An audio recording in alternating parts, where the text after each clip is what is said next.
production, under continuous loss, ang ato lang dumdumon, under continuous loss, wala tayo inspection point nga ginabuhat.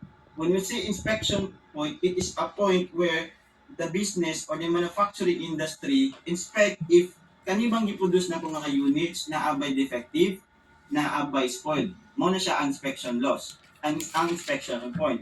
Under continuous loss, wala tayo inspection point. Why? Because we assume that loss units, it will occur evenly throughout the production process.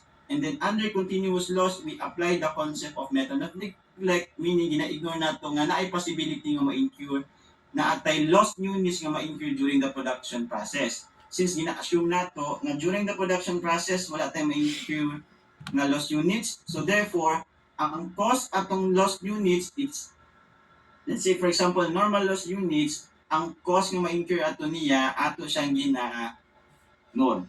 So na ang continuous loss. In contrast, when you say discrete loss kabaliktaran ni continuous loss. Sa continuous loss, gina-assume niya na ang lost units will occur evenly throughout the production process. Pag discrete loss, ang lost units, it will occur the specific point of the production. It may be at the middle or at the end or at the start of the production. As compared with continuous loss, sa discrete loss, naatay inspection point nga ginabuhat. So, at the middle, let's say for example, ato gina-expect ang goods if naabatay spoiled or naabatay effective. So normally under discrete loss, sa problem solving purposes, makatag ang problem ana niya nga, let's say for example, if ang conversion cost nato is 50% na, data nga point nga pwede mag-effect. Inana ang discrete loss. Basta continuous loss unit, assume nato nga it will occur evenly throughout the production. Under continuous loss, we apply the method of neglect, meaning gina-assume nato nga wala tay loss nga ma-incur during the production process. Why? Because gina-assume lang nato nga kani siya ma-incur evenly. Since gi-apply na tong method of neglect, gina-ignore nato ang corresponding cost atong loss unit. So meaning since ato siyang gina-neglect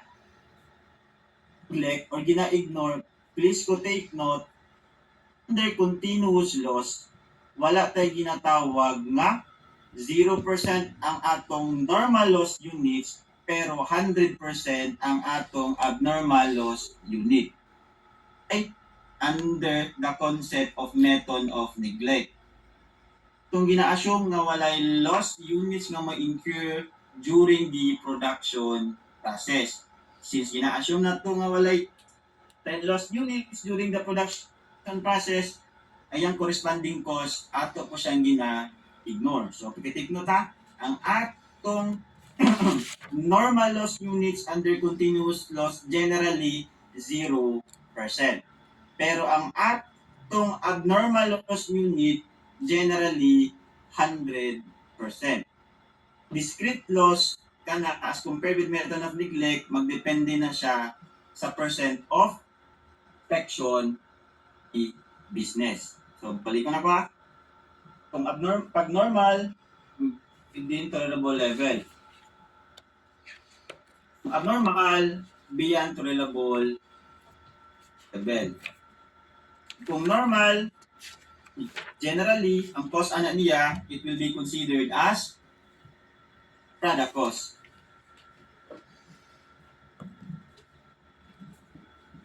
Kung abnormal,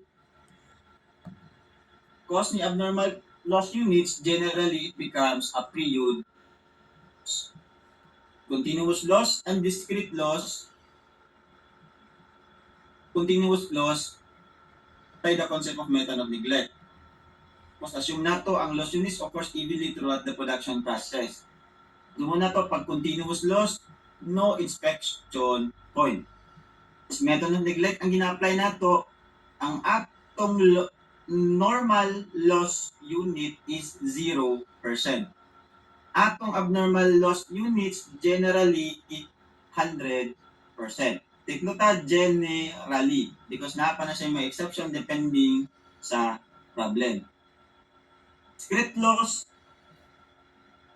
kabaliktaran ni continuous loss, natay point nga mo-occur si loss units. Dini gina-apply na to ang inspection point. Ang atong normal loss unit, ang atong abnormal loss unit, nakadepende sa percent of inspection o placement of materials. Bili ko na ko ha. Sa discrete loss, atong normal and abnormal loss units magdepende sa percent of inspection or the placement of materials. So, dumduman na, nakadepende sa placement of materials, nakadepende po sa percent of inspection.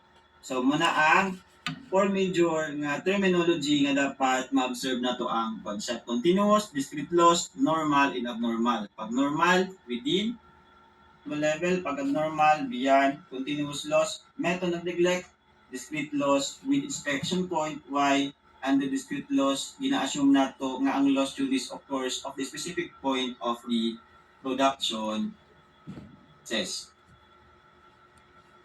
Next point, percent of work done loss unit. Why it is important? So actually, I don't know if sa mga libro na yung gigamit, naaba ni siya, but ako during my time, during the review, or sa akong undergrad, ako ni siya always ginanote. Percent of work done loss unit. So, especially, ang percent of work done loss unit, importante ni siya, especially pag mag-compute og equivalent unit of production.